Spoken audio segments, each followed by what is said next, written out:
Sí, de hecho, fíjese que qué buena observación.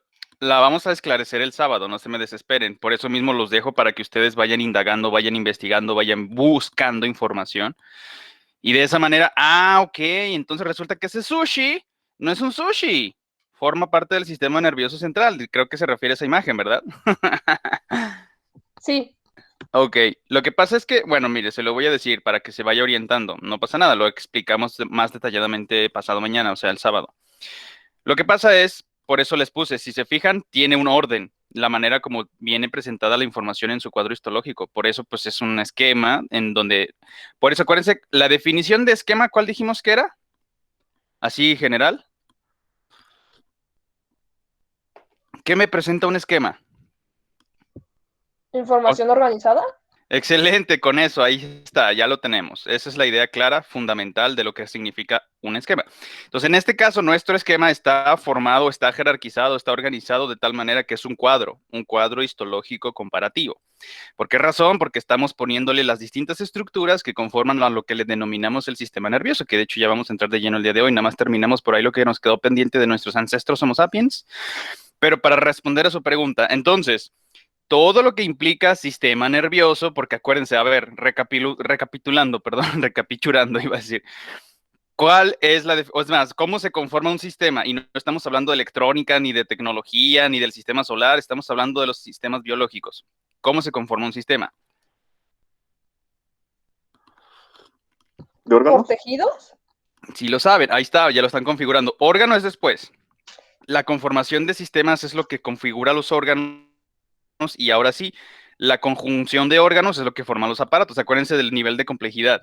Vámonos de lo general a lo particular o de lo sencillo a lo complejo. Entonces estamos en un intermedio. Cuando decimos un sistema, ya estamos hablando del conjunto de tejidos especializados. ¿Por qué? Porque se están dedicando únicamente a hacer su función. Nada más.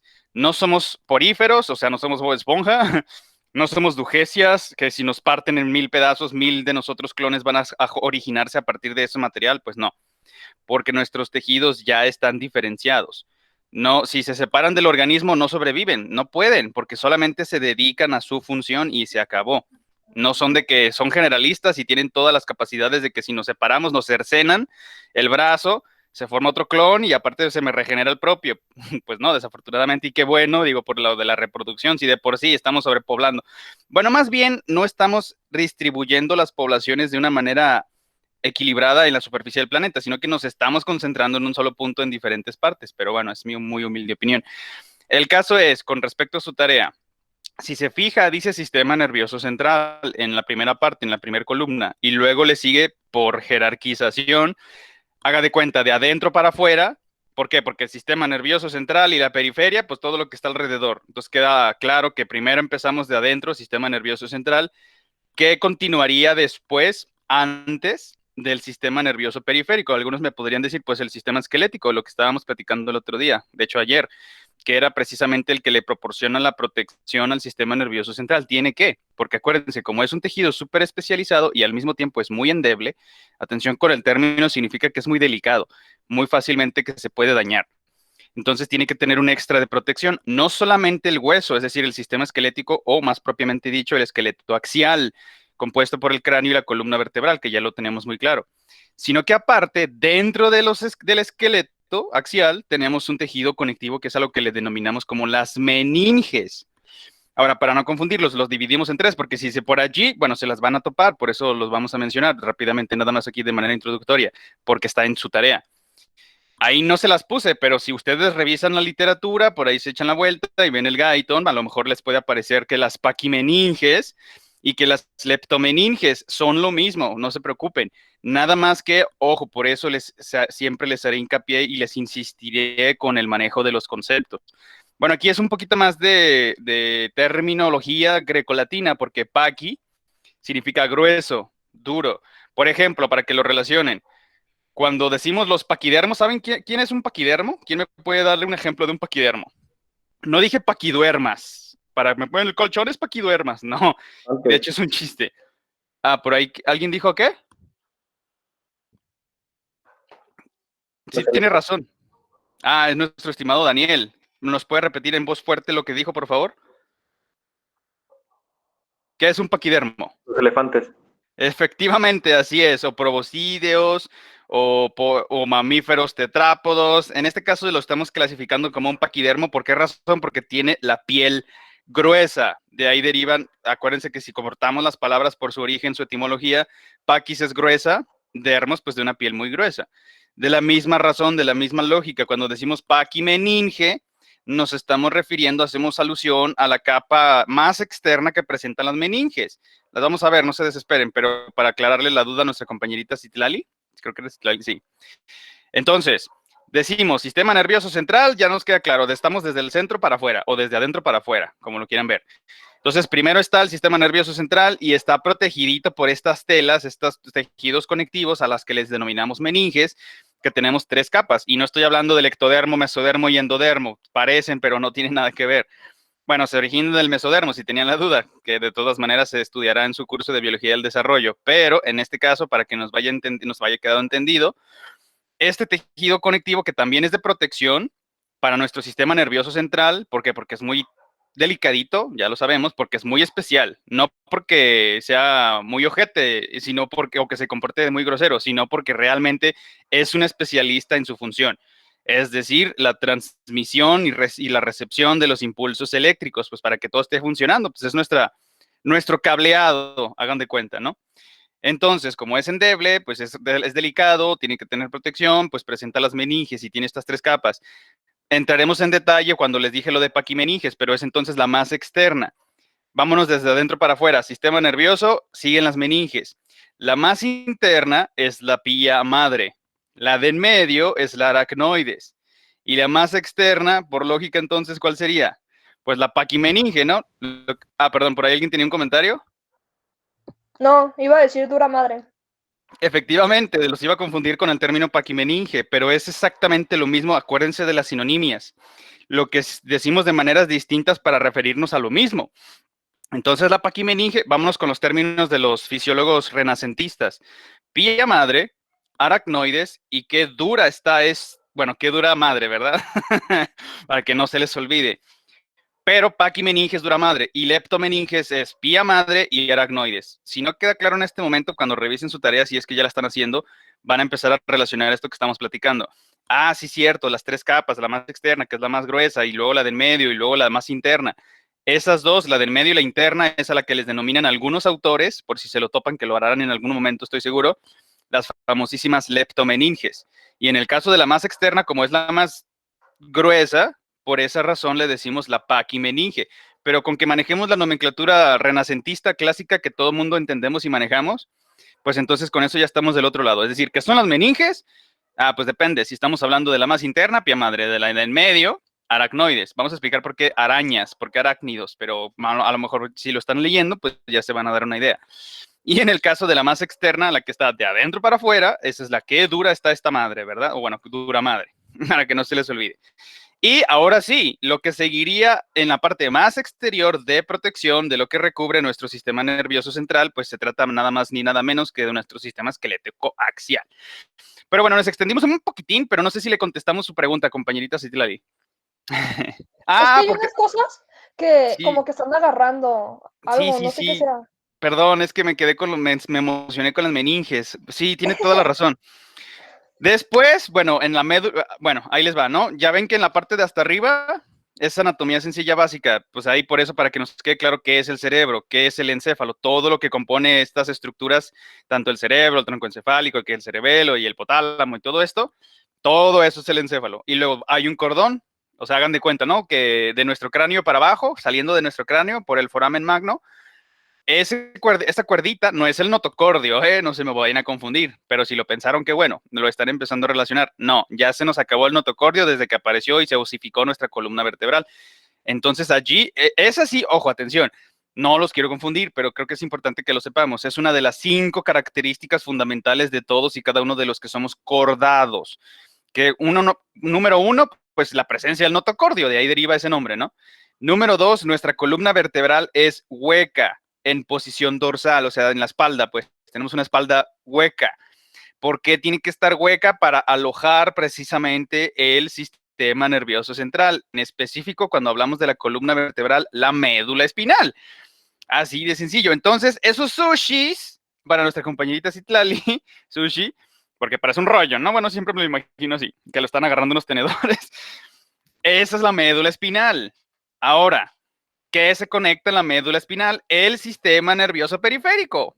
Entonces, lo que están agarrando esos tenedores, el sushi, son ¿qué cosa? Nervios raquídeos. Ahí está, ya le dimos la pista. Yo creo que todos ya entendí, o a lo mejor ya lo habían entendido, o a lo mejor no estaba muy claro, pero con toda esta explicación anatómica sencilla básica de nuestro sistema nervioso, ojo, por eso decimos sistema, todo esto pertenece al mismo tejido, bueno, es que son varios tejidos, ya lo sabemos, por eso nos referimos al término sistema nervioso. No decimos órgano nervioso, aunque el encéfalo es un órgano, de hecho, ¿por qué? Porque también presenta secreción de sustancias químicas, pero lo veremos en su momento, no se me confundan, quedémonos en la base, en lo sencillito, apenas estamos entrando en la jungla, ¿no? Estamos con el machete cortando, haciendo la vereda. Entonces, sistema nervioso central protegidito por sus meninges y el sistema esquelético axial. Ojo, el sistema esquelético obviamente no le pertenece al sistema nervioso, pero le pertenece al aparato locomotor. Pero como una de sus funciones principales es la protección de los órganos vitales, y qué mejor que el órgano que le conocemos como encéfalo, es decir, parte del sistema nervioso central, por eso se tiene que decir. ¿Por qué? Porque es parte del conjunto de todo, de lo mismo, es decir, el cuerpo humano.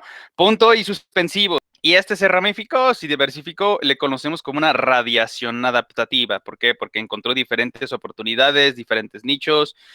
Eso sí, siempre es, no sé si han visto, yo creo que sí, ¿no? La serie de Rick and Morty. Hay un episodio en el que ya ven que manejan muchísimo lo de los multiversos y otras dimensiones y otras realidades y otros espacios temporales y cosas así. Entonces resulta que está empezando como tiene clones que renace cada vez que muere, es un episodio ahí muy, muy interesante, en el que ya no es un primate, sino que empieza a renacer como otro tipo de ser vivo, artrópodo y como avispa y como langosta y quién sabe cuántas cosas.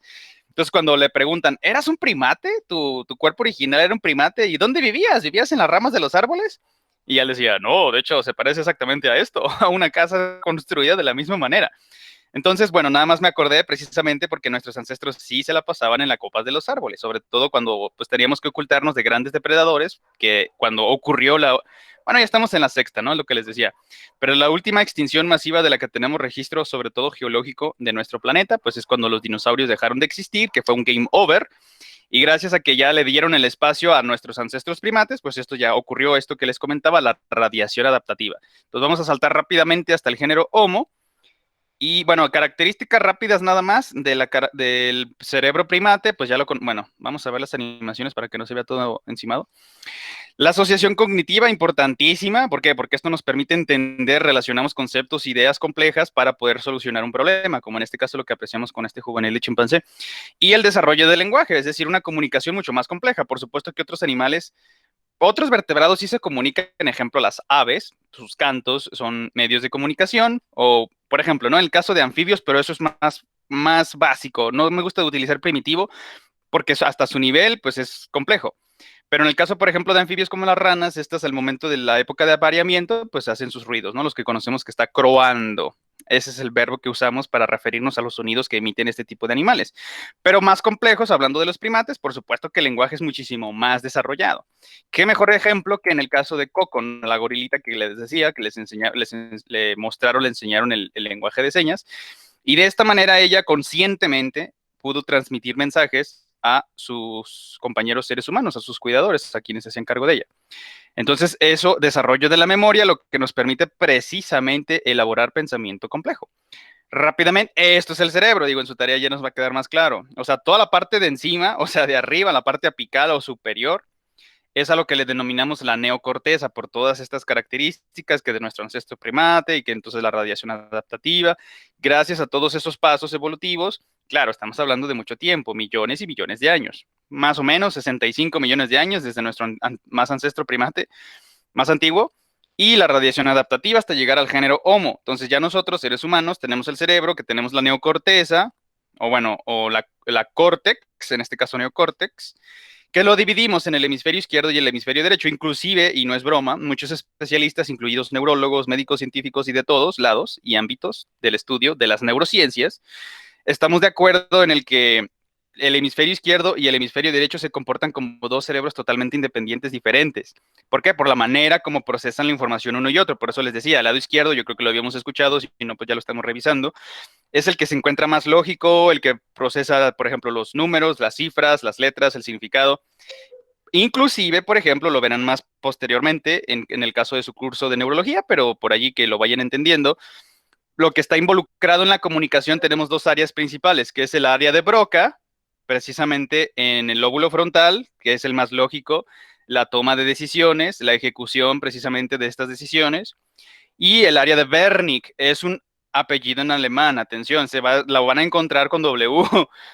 No, bueno, si le quieren decir Wernicke, pues bueno, díganle como ustedes les plazca, pero yo les recomiendo que sigamos la gramática de los germanos, de los alemanes, así como la célula de Juan, que en realidad es la célula de Schwann, ¿verdad? En este caso es lo mismo, el área de Wernicke.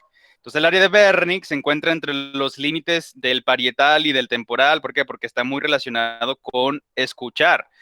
Entonces, las dos áreas están implicadas íntimamente en el desarrollo del lenguaje. ¿Por qué? Porque lo que yo estoy entendiendo de palabras cuando leo y lo que yo entiendo cuando escucho.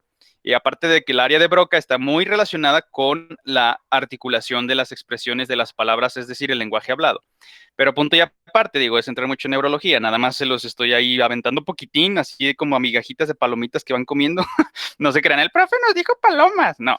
Es decir, pues a poquito, de a poquito, no les voy a aventar todo así para aplastarlos con la información y que no nos quede claro, sino que ya posterior por eso tienen sus distintas lecciones. Pero prosigamos.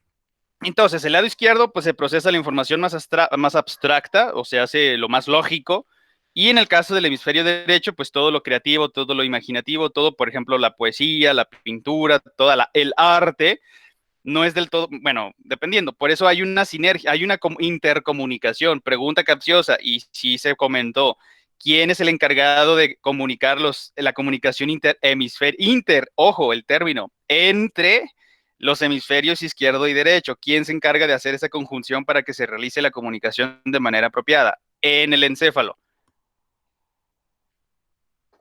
Empieza con cuerpo, y la segunda palabra empieza con la consonante C y tampoco es cuerpo. Cuando ustedes, por ejemplo, si les gusta hacer pesas o si la jardinería o de repente utilizan recurrentemente una herramienta y se les empieza a formar ¿qué se nos forma en las manos de tanta fricción cuando estamos sujetando una herramienta? Callo. Exactamente, o cuando comemos mariscos que, póngamele callo de hacha, ¿no? Entonces, ¿el cuerpo qué? ¿Es el que se encarga de la comunicación interhemisférica? Cuerpo calloso. Exactamente, ya para que no se les olvide, si les gustan las copas de la vuelve a la vida, o si las herramientas o las pesas o lo que sea, y que de repente nos salen callos en las manos, pues el cuerpo calloso de la misma forma es que comunica el hemisferio izquierdo con el derecho y de esa manera se forma un único cerebro. O sea, hace que gracias a esas capacidades, tanto de un lado y del otro, podemos procesar una información completamente abstracta, mucho más compleja en comparación con algún otro vertebrado. Pero bueno, rápidamente, ¿no? Ya habíamos dicho un poquito de paleobiología, el paleolítico, paleo significa viejo, lítico significa piedra, pues la piedra vieja, más o menos hace 2 millones de años, existen varias especies de humanos, pero no es sino hasta hace más o menos 300.000 años que aparece, de acuerdo con el registro fósil, los hallazgos de ahora sí, nuestros ancestros ya ahora directos, o sea, los Homo sapiens, auténticos y verdaderos, o sea, no otra especie, sino los Homo sapiens. Bueno, rápidamente, ¿no? Los hitos, ¿qué es un hito? Un acontecimiento importantísimo en la historia. ¿En qué mejor que la humanización de los primates, ¿no? Bueno, en este caso estamos comparando lo que sería un chimpancé o un gorila más precisamente por su tamaño y un ser humano.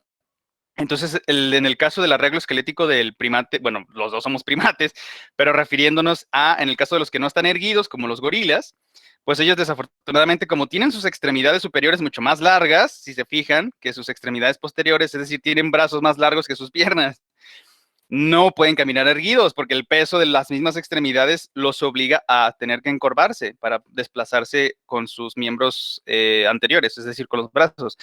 Todo lo contrario en el caso de la constitución anatómica de los seres humanos. ¿Por qué? Porque tenemos nuestras extremidades posteriores mucho más largas que en comparación con nuestras extremidades anteriores, es decir, con nuestros brazos. Por lo consiguiente, nos podemos desplazar de manera bípeda, la bipedestación, es decir, la marcha con las dos piernas. Ese es el primer hito, es decir, caminar erguidos. Número 2, el descubrimiento del fuego. ¿Por qué? Porque ningún otro animal, hasta donde conozcamos, hace uso de esta herramienta. Porque no la inventamos, el fuego siempre existió. Acuérdense del ádico, la Tierra era una bola de fuego, ¿no? Una bola incandescente, pero ya millones y millones de años en el futuro, o saltando hasta el Fanerozoico y más precisamente en el Cuaternario, a donde estamos actualmente nosotros, pues el fuego es una herramienta bastante útil, te puede funcionar para todo, es todo terreno, ahuyenta depredadores, te sirve para cocinar, te alumbra, te ilumina en la oscuridad. O sea, es una herramienta versátil. Sin ella no hubiésemos llegado hasta donde nos encontramos el día de hoy. Y finalmente, lo que ya sabemos también, pues es el desarrollo de la cultura. Es decir, la transmisión de las ideas de manera compleja, no nada más me llamo tal y ya se acabó. No, no, no. O sea, yo vengo de tal lado, hago tal cosa, vamos a hacer aquello, entonces es más complejo. Estamos metiendo tiempo pasado, presente y futuro, si se fijan. Gracias a nuestra constitución, información y manera de ración, de nuestras capacidades cognitivas.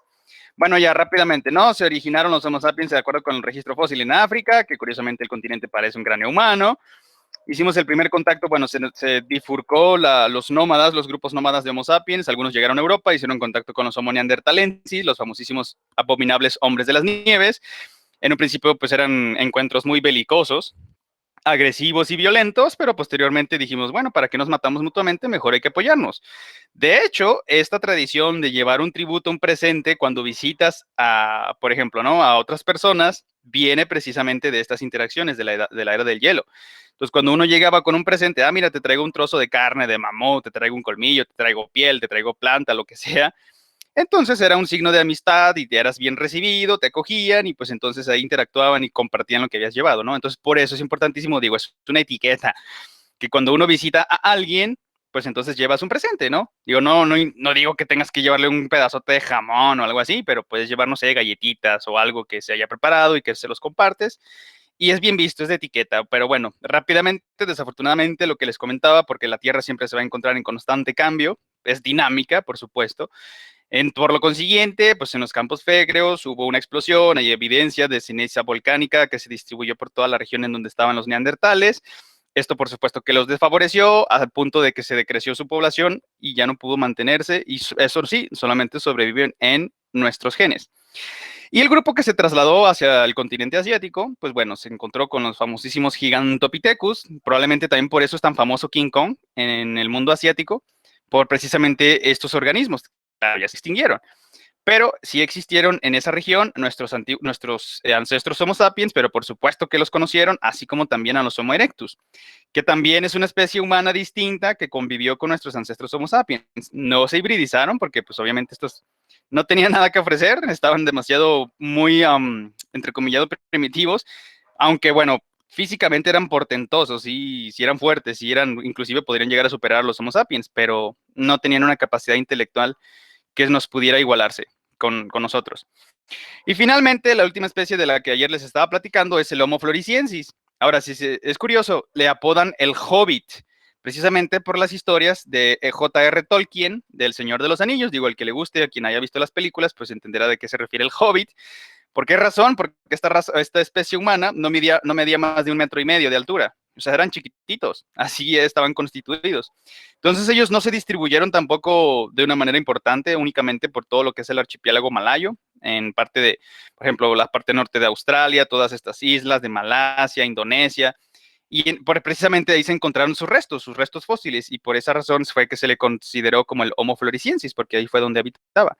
Pero bueno, no prosperó, sí se topó con nuestros ancestros Homo sapiens, porque al ser nómadas y nos desplazábamos constantemente sobre la superficie del planeta, pues bueno, dijeron, mira, unos pigmeos, unos chiquitillos, ¿no? Pero tampoco nos hibridizamos, tampoco nos se presentó el caso, no nos interesó, y continuamos el avance hasta donde se conoce la teoría más aceptada para llegar a colonizar, aunque bueno, está en debate, fíjense nada más, porque ya ven que decían, no, pues el único que descubrió América fue Cristóbal Colón. Digo, eso fue muchísimos siglos después. Pero por supuesto que hay muchísimas teorías, que inclusive aquí en el Pacífico hay unas islas, la isla de Pascua, yo creo que la conocerán, si no, pues aquí la mencionamos. Existen unas cabezas colosales de roca, la isla de Pascua. Entonces se les atribuye a unos nativos habitantes de ahí que se les conoce como los Rapa Nui.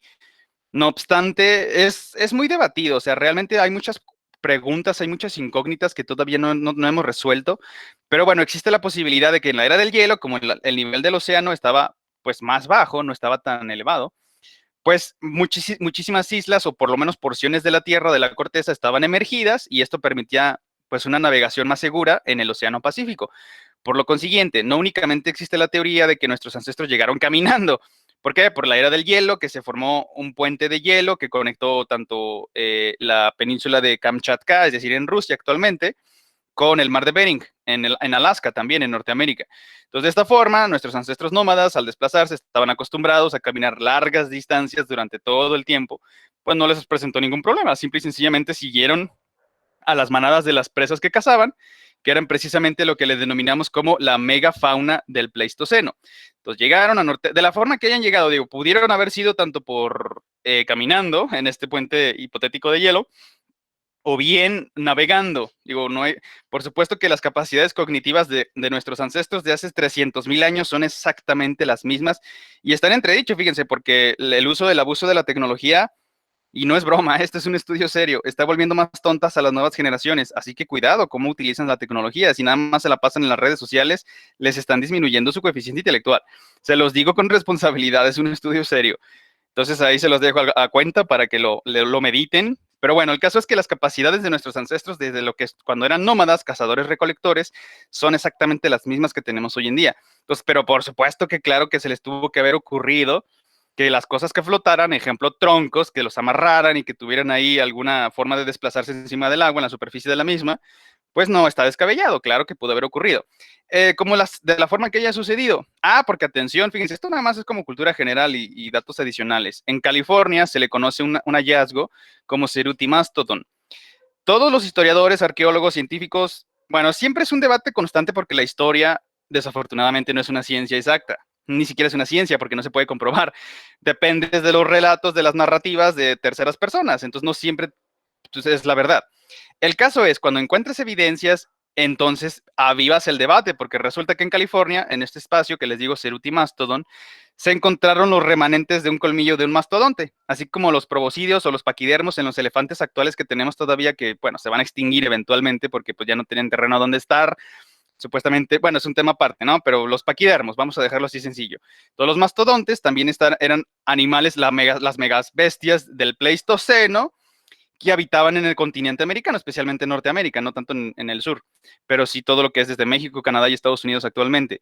Entonces, en California, precisamente, se encontraron los remanentes, estos colmillitos de aquí en realidad son los incisivos de los paquidermos. Entonces, el mastodonte también tenía unos incisivos bastante prolongados y lo interesante del hallazgo es que se encontraban triturados, es decir, alguien aplicó fuerza con unas rocas a manera de yunque y martillo, golpeándolas para que se abriera el colmillo y tener acceso a la médula, a alimentarse precisamente de este contenido. Entonces se generó la hipótesis, dijeron, ah, está bien, no pasa nada, pues claro que los seres humanos desde siempre tuvieron esas capacidades cognitivas de asociación, de usar herramientas para resolver problemas y adquirir alimento. Pero cuando hicieron la datación, lo interesante del caso es, todos aventaron el grito en el cielo porque fue de 130,000 años de antigüedad. O sea, imagínense la antigüedad que tiene el ser humano en el continente americano, cuando antes se consideraba que no superaba ni los 20,000 años, que a mí me parece absurdo, para serles honesto. Pero fíjense, con esta evidencia, ahora ya está el debate y no se ha terminado. O sea, sigue todavía cada quien tirándole de que yo sí apoyo que los seres humanos, inclusive su servidor también es de los que apoyan esta postura, que los seres humanos existieron en el continente tan temprano como hace más o menos 100,000 años. Pero claro, o sea, no es descabellado, es lo que les digo, los seres humanos somos los que nos hemos desplazado más por la superficie del planeta, aparte los caballitos, fíjense, bueno, pero eso es otro tema, para no extenderme demasiado. Los caballos, créanlo o no, son originarios de México, de la parte de norte de México. Entonces, Equus mexicanus también se desplazaron por toda la superficie del planeta. Empezaron su migración desde Norteamérica, atravesaron el estrecho de Bering. Hagan de cuenta lo mismo que los Homo sapiens que partieron desde África, pero los Equus mexicanos, es decir, los caballitos, agarraron al revés, se fueron del continente americano a todo el resto del mundo. Gracias a eso no se extinguieron y sobrevivieron, pero bueno, en México desafortunadamente sí desaparecieron y no fue sino hasta la llegada de los hispanos que regresó este animalito a su punto de origen, que era México. Fíjense qué interesante, ¿no? Pero bueno, punto y aparte.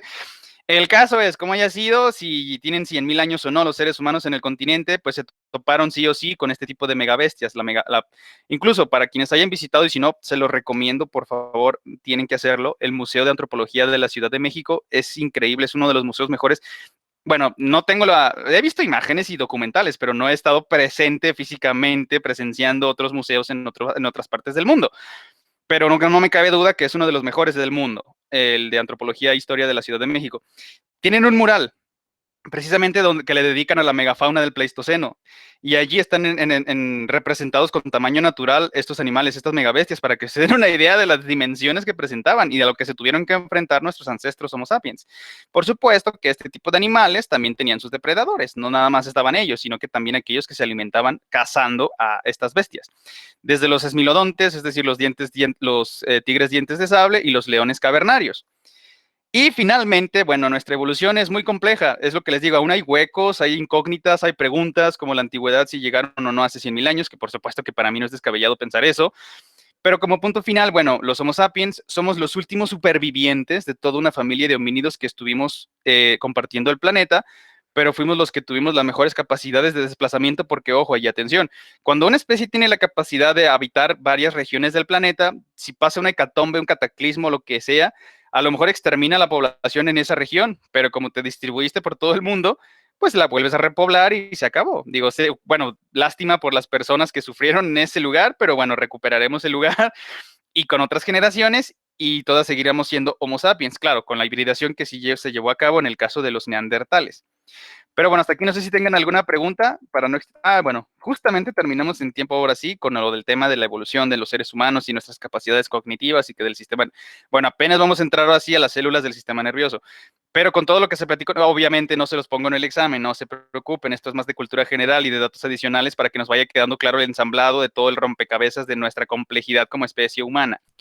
Pues ahora sí, vamos a hablar de lleno completamente ya de los tejidos, bueno, en este caso el tejido nervioso, lo que conocemos como sistema nervioso, por lo que estábamos platicando hace ratito, de todo lo que está configurando, de lo que está conformando, de lo que estructura esto que denominamos como tejido nervioso. Entonces vamos a revisar rápidamente las generalidades de lo que le denominamos un impulso eléctrico. El origen del desarrollo neural, bueno, básicamente por eso hicimos esta recapitulación de la evolución o la historia de la vida de nuestro planeta, porque vamos a mencionar, ok, cuál es el cerebro reptiliano, cuál es el cerebro mamífero y cuál es la neocorteza. Digo, más o menos ya nos está quedando claro. ¿Por qué? Porque esa es la constitución y la configuración de nuestro encéfalo. Ya nos va a empezar a quedar, ahora sí, a caer todo sobre su propio peso como pieza de rompecabezas. Con esto que tenemos acá, vamos a presentar la portada. Bueno, pues entonces ahora sí vamos a hablar de lleno con el tejido, o más bien el sistema nervioso. Bueno, aquí el título dice tejido del sistema nervioso, lo cual, pues bueno, está implicado, ¿no? Es implícito, está con lo mismo. Entonces, generalidades de los impulsos eléctricos. A ver, pregunta general y pregunta capciosa. Por eso tenemos esta imagen a la derecha que pues es la representación, o más bien estamos apreciando cómo se desenvuelve un fenómeno troposférico como lo puede ser una tormenta eléctrica. La pregunta es, para quien me la puede responder, ¿qué tienen en común una tormenta eléctrica y el cuerpo humano? Que a lo mejor tienen agua, que a lo mejor, no sé, producimos destellos, quizás, no lo sé. ¿Qué tienen en común? ¿Qué se les ocurre que puede tener La de parecido? electricidad. Ok, estoy de acuerdo, así es, tiene toda y absolutamente la razón. Una tormenta eléctrica, como su nombre lo indica, pues presenta todo este fenómeno físico-químico en el que están presentando descargas, ¿verdad? Lo que estamos apreciando justamente en la imagen. Ahora, lo mismo sucede en qué tejido de los 4 fundamentales que ya conocemos. Nervioso. Es lo que vamos, exactamente, que es precisamente lo que vamos a analizar en este momento. Ahora, en el caso de las tormentas eléctricas, exactamente lo mismo que con nuestro tejido nervioso, existe una cinética, es decir, un movimiento de moléculas. Entonces, gracias a ese desplazamiento es que se están generando cargas eléctricas. ¿Por qué? Por todas las moléculas presentan carga. Bueno, sobre todo si son polares, o sea, para no entrar en tantos términos y nomenclaturas de química, ya entendemos muy bien lo que es un ion, por eso las recapitulaciones previas para llegar hasta este punto. Entonces, las moléculas que son polares significa que tienen cargas distintas, cargas desiguales, tanto positivas como negativas. Entonces, cuando están en fricción, cuando están en movimiento, ahorita lo veremos un poquito más adelante, pero aquí nada más como introducción y de manera general para que nos quede claro y entendido, van generando cargas electrostáticas. Entonces, por ejemplo, los relámpagos, los rayos o los truenos son las descargas de toda esa energía eléctrica que se va acumulando, pues en este caso en la troposfera, en todo ese espacio de aire que tenemos a nuestro alrededor. Entonces, cuando se hace la descarga, es tan violenta que por eso podemos percibir la iluminación del relámpago y del trueno, es decir, cuando retumba, porque toda esa energía fue tan violentamente descargada. Hagan de cuenta que el mismo fenómeno aplica cuando cuando nos tallamos, yo creo que sí lo han hecho, nuestro cabello con una sábana, con una cobija, se escucha como que son unos tronidos. Ah, pues de la misma manera, esos son el mismo efecto que producen los relámpagos en las nubes, en la atmósfera, más específicamente lo que denominamos la primer capa, la troposfera. Entonces, simple y sencillamente es la fricción, es la cinética del movimiento de las moléculas que se encuentran dispersas en el aire. Como el viento está haciendo su función del movimiento y las está en constante fricción, pues eso nos empieza a generar una electrostática, un aumento de la carga, precisamente por las moléculas, y cuando estas, vamos a suponer, se descargan, literalmente, es que la energía la vemos de esa forma tan violenta. Emite destellos, emite luminosidad y al mismo tiempo el sonido del trueno, del relámpago. Por eso de repente cuando llega a tierra, que hace tierra, que es lo que lo conocemos a ese fenómeno, llega toda esa energía y se disipa por la superficie de la Tierra.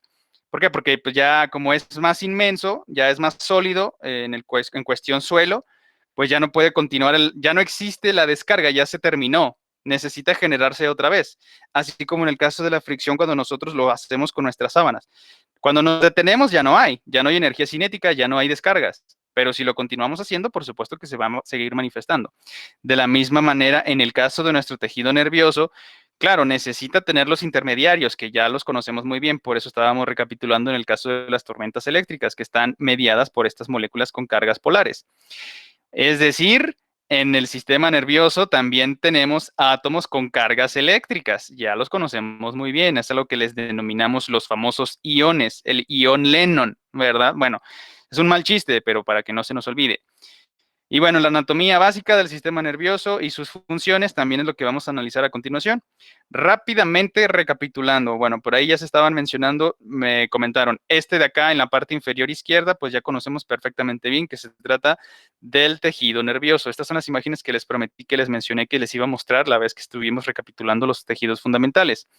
Pregunta general, entonces, en base a estas características de estas imágenes, de estas citologías, la primera imagen superior izquierda, ¿a qué tipo de tejido correspondería? Esto que se ve así todo como revuelto, como muy raro. ¿Qué tejido es este? O si no seleccionamos en estos momentos A, porque miren, ya tienen una de 4. Es más, esto de aquí, ¿qué tipo de célula sería? ¿Qué célula es? Es Nervioso. una Esa es la neurona. neurona, ¿no? Efectivamente. No sé si me lo preguntan o me lo responden, pero tienen razón. Es una neurona, es la unidad fundamental del tejido nervioso. Hasta ahí todos de acuerdo. Si se fijan, bueno, que tiene sus dendritas, tiene por aquí. Bueno, dependiendo de la literatura, les pueden comentar. Esto es el cilindroeje, lo cual no es incorrecto, pero lo conocemos más como el axón. No obstante, bueno, no es incorrecto, acuérdense del citosol y del citoplasma. De la misma forma, con las sinonimias también se nos presentarán en distintas estructuras hablando de células. Entonces, en el caso de la neurona, pues presentamos el típico y característico axón. Bueno, también le conoceremos como el cilindroeje, pero este es el tejido nervioso, es uno de los 4 fundamentales, por lo consiguiente quedan 3 pendientes. En el caso de la que se encuentra en la imagen superior del tejido nervioso, ¿esto qué sería? Vamos a preguntarle entonces a nuestro compañero Eduardo. Eduardo, buenos días, ¿nos escucha? Sí. Excelente, por favor, ya estamos escuchando sus periquitos que están reclamándole. Ay, chale. No, pero por favor, ¿nos puede comentar qué se imagina de los 3 tejidos que nos quedan pendientes por mencionar, a cuál correspondería esta imagen? No sé, ¿sería el muscular? No, ¿de dónde le ve que es muscular? Bueno, ya le dio ya le quedan 50% de probabilidad de adivinarlo. Si no es muscular y si no es el nervioso, ¿qué otros dos quedan pendientes? Fíjate, le iba a dar una pista. Adelante, perdón. Pues quedaría el epitelial y el... Ay, el otro. El que se encarga de pegar, de juntar a todos los demás, ¿cómo le decimos a ese tejido? Sí, queda clara la pista, la idea de a qué me refiero con juntar, pegar, adherir a los demás tejidos. Conectivo. Efectivamente, entonces la imagen superior izquierda, la que estamos apreciando, en este caso correspondería al famoso tejido conectivo. Ahora, bueno, en el caso, por ahí ya nos estaba mencionando, de hecho nos mencionó los 4, bueno, 3 que quedaron pendientes nuestro compañero Eduardo, pero gracias por su participación y por allí, pues bueno, le dieron la respuesta. Efectivamente, entonces, ahora, de la misma lógica, si no es tejido conectivo, si no es tejido nervioso, el que se encuentra en la parte superior derecha, esto que estamos señalando aquí, ¿qué tipo de tejido será? Si se le ven como estrías, Muscular.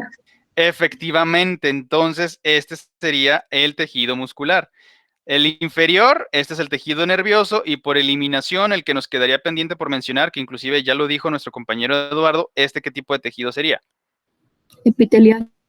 Efectivamente, ya lo tienen. Ahora, vámonos un poquito más complejo.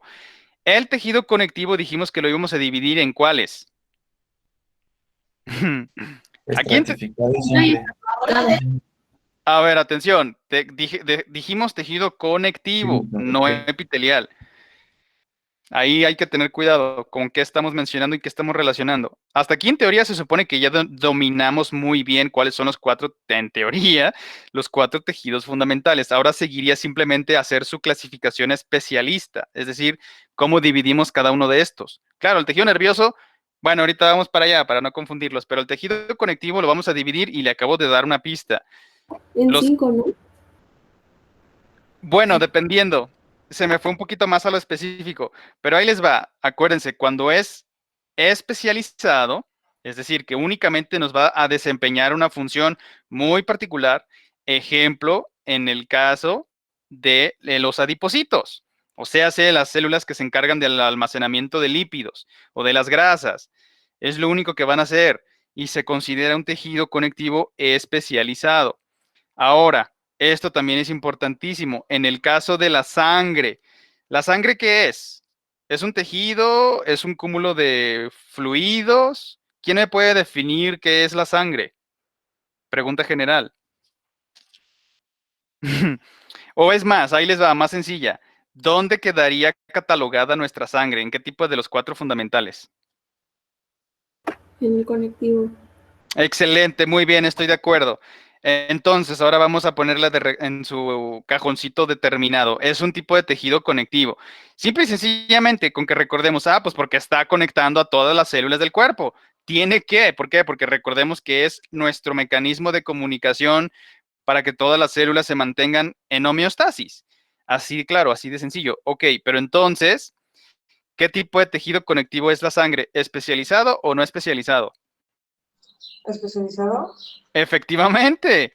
¿Por qué? Porque ya tiene funciones muy determinadas, muy particulares. ¿Cuál es la función principal de la sangre? ¿Va a aportar oxígeno? Ese sería muy particular. Si yo le hubiese preguntado cuál es el gas que se interviene en la respiración, o más bien, ¿cuál es el gas que transporta la sangre para las células que las esté oxigenando? Pues el oxígeno, ¿no? Pero se fue muy a lo particular, muy a lo específico. Vámonos un paso más atrás. Si así con ese mismo ejemplo, si traslada el oxígeno, ¿qué más traslada? En conjunto, ¿cómo dijimos que le íbamos a decir a todo eso? ¿Transporta qué cosas? Pues todo, ¿no? ¿Y cómo dijimos que íbamos a meter en el Kinder sorpresa a ese todo de todas las células? Transporte de sustancias, ¿verdad? Sustancias químicas, elementos formes. Por eso cuando ya entramos de lleno al estudio de la sangre, la hematología, la dividimos en 2. Acuérdense del famosísimo Kinder sorpresa. Sangre. La partimos a la mitad y tenemos elementos formes y los que no son más que sustancias químicas. Por lo consiguiente, los elementos formes son todas las células, es decir, los eritrocitos, los leucocitos, las plaquetas y todo lo que bueno, las plaquetas no son células, pero son fragmentos del citoplasma de una más grande. El megacariocito está en médula ósea, pero lo veremos en su momento. El caso es que sí pertenece dentro de la categoría de elementos formes, porque tienen una estructura, una forma, son células. Bueno, entre paréntesis, las plaquetas ya sabemos que son pedazos de célula. Pero bueno, vamos a dejarlo sencillo. Entonces, todas las células que transporta la sangre son los elementos formes y todo lo que sean sustancias, por ejemplo, el plasma, que es el 60% en concentración del total de la sangre, que es lo que se está moviendo en nuestro endotelio, que constituye eso que decimos el tejido conectivo especializado, atención, entrecomillado, fluido, porque no es sólido. Bueno, tiene células, pues, pero no están sólidas formando así un entramado como podría ser el ejemplo de un epitelio. Se encuentra fluido, se encuentra en movimiento.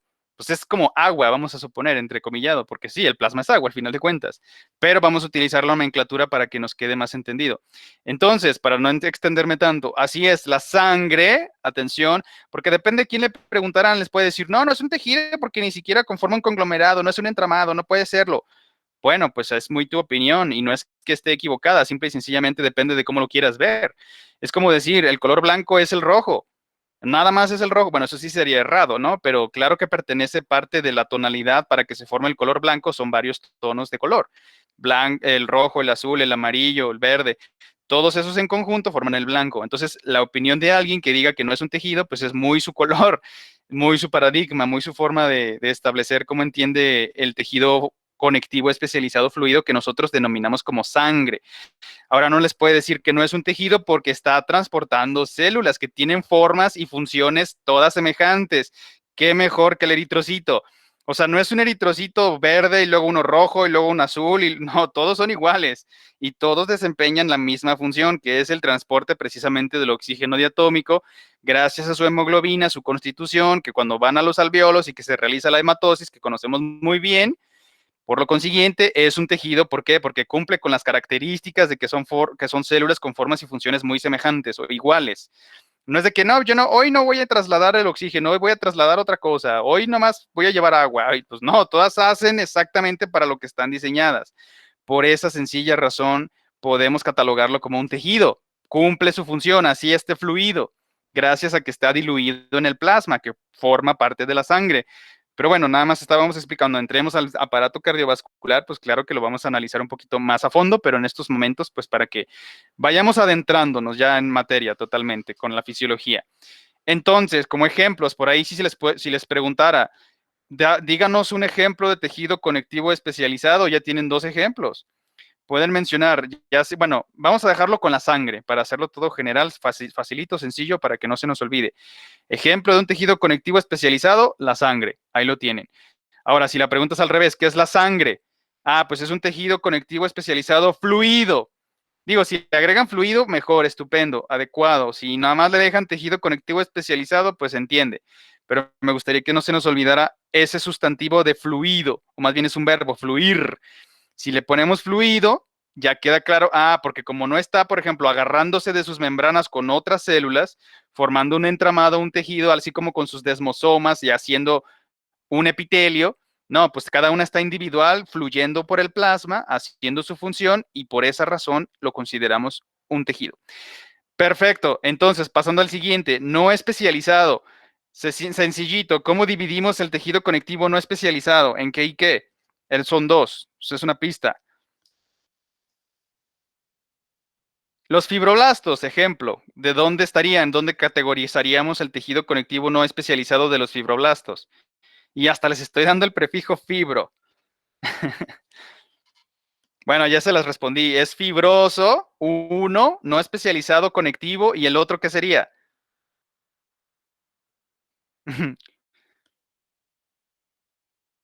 Bueno, pues ¿Qué dijo, profe? es No fibroso. estoy entendiendo. Perdón, ¿cómo? A ver, otra vez, ¿la pregunta cuál fue? Bueno, yo pregunté qué había dicho fibro, ¿qué? Fibroso, tejido conectivo no especializado, lo dividimos en 2. Fibroso, ¿y cuál otro? ¿Adiposo? No, el adiposo dijimos que era tejido conectivo especializado. Ahí les va, para que no se nos olvide y nos quede claro. Tejido conectivo, vamos partiendo de lo general y vámonos hasta lo singular, a lo particular. El tejido conectivo vamos a tener solamente de dos. Acuérdense del kinder sorpresa, lo parten a la mitad, vamos a tener dos. ¿Cuáles mitades son? El especializado y el que no es especializado, o sea, es muy general. El especializado ya me dieron un ejemplo, la sangre, ok, excelente, yo creo que hasta ahí todos de acuerdo. Tejido conectivo, especializado, la sangre. ¿Por qué? Porque es fluido. Acuérdense, tejido, conectivo, especializado, fluido. Con que no sé, porque es el único fluido, o sea, no hay otro, solamente la sangre. ¿Por qué? Por los eritrocitos y los elementos formes. Pero punto y seguido. Entonces, pasemos a la siguiente mitad del kinder sorpresa que le corresponde al tejido conectivo. No especializado, también tiene un kinder sorpresa, se parte por mitad y tiene dos. ¿Cuál y cuál? El fibroso, ejemplos les dije los fibroblastos por la producción del colágeno, pero de quedémonos en que es el fibroso. Tiene forma, tiene estructura. Y si lo contrario, si no tiene forma, es amorfo, no tiene estructura, pues es eso. No es fibroso, es amorfo o también lo vamos a encontrar como laxo. No sé si me expliqué hasta este momento la clasificación de cómo estamos configurando el tejido conectivo. ¿Sí va Sí. quedando más claro? Sí. Excelente. Estupendo, porque obviamente son preguntas de examen para que luego no se me sorprendan. Entonces, recapitulando, el tejido conectivo, vamos a tener solamente dos mitades, rompan el kinder sorpresa. El que es especializado, ¿por qué? Porque cumple una función particular, muy determinada y nada más. Y el que no es especializado, el que está pegándolo todo, el que nada más está ahí de general, que, déjame adherir todos los tejidos para que todos estén en conjunto funcionando perfecto. Ese es el no especializado. Y entonces, ejemplo de un tejido conectivo especializado, la sangre.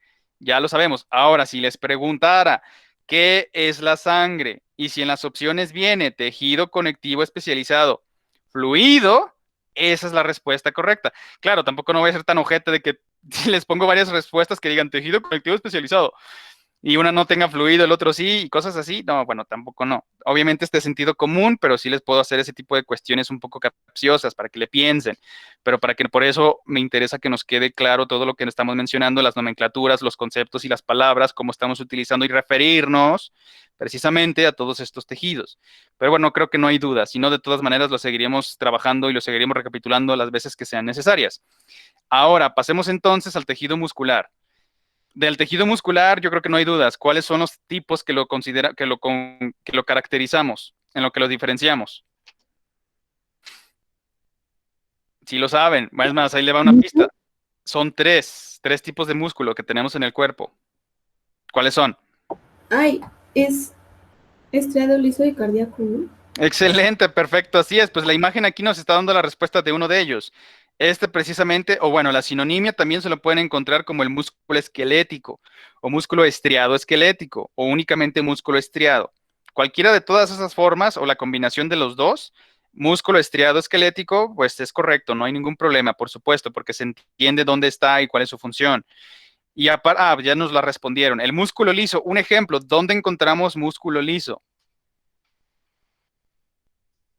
¿Alguien me puede dar un ejemplo? ¿Las vísceras? Excelente, muy bien, pues sí, así tienen toda la razón. En nuestros intestinos ahí están recubiertos precisamente de músculo liso, pero no es el único lugar donde lo vamos a encontrar. Ejemplo, en el caso del endotelio, ya por ahí estábamos, ahorita vamos para allá porque falta platicar de ese tejido, pero el sistema vascular, es decir, por donde se transporta nuestra sangre, nuestro tejido conectivo especializado fluido, también se encuentra recubierto de músculo liso. Atención, para que, bueno, insisto, cuando estemos más detalladamente platicando del tejido, perdón, del aparato cardiovascular, pues lo vamos a tener que mencionar. Y finalmente, pues el que mueve a la sangre ahora sí, gracias a su contracción y relajación, pues es el miocardio. Así de sencillo. O músculo cardíaco, digo, no pasa nada. El prefijo mío, no de mío de pertenecer, sino porque, bueno, es una palabra griega que significa músculo, porque proviene, bueno, del ratón. No sé, se les afiguraba que había ratones que se asemejaban a los músculos, no sé, bueno, se les ocurrió. Por esa razón, desde entonces le decimos mío a los músculos. Y atención, no estoy diciendo que sea de propiedad, sino mío cuando hablemos de ciencias biológicas, claro está. Miocardio es lo mismo que el músculo cardíaco. Hasta ahí no creo que haya dudas, todo muy bien. El tejido nervioso. El ejemplo del... Ay, perdón. No, adelante, discúlpeme. El ejemplo del músculo estriado, ¿cuál era? El esquelético, el que nos permite movernos de manera voluntaria. Pregunta capciosa, ¿conocemos qué es el diafragma? ¿O no? ¿Sí habían escuchado de ese músculo? Es, Es de los pulmones, ¿no? ¿O no? No, es el Sí está. estómago, ¿no? Por ahí, ¿no? O sea, está bueno, pues sí, está en el torso, ¿no? Hasta ahí todos de Ujú. acuerdo. Vamos a ubicarnos Sí. anatómicamente. Sí mencionaron pulmones, pero no es parte de ellos. Está dándole un soporte. Está como si fuese, pues eso, como dice la palabra, un soporte muscular. La pregunta para ustedes es, ok, ya entendemos que es el diafragma, es un músculo, primero que nada. O sea, es este tejido de los 4 fundamentales. Está acompañando el movimiento de nuestros pulmones. Cuando nosotros inhalamos, este se recorre hacia la parte superior para darle soporte y cuando nosotros exhalamos, este se relaja y regresa a su posición original. La pregunta es, ¿ese músculo de qué tipo de músculo será? Bueno, les doy la pista, miocardio definitivamente no es, porque eso solamente es el corazón. ¿Es estriado o es liso el diafragma? Pregunta capciosa. En teoría se supone que les tuvieron que haber dicho, no sé, en morfo tal vez. Pero si no, ahorita lo vemos aquí nosotros. ¿Qué es? Tienen 50% de probabilidad de adivinarle o errarle, dependiendo. estriado.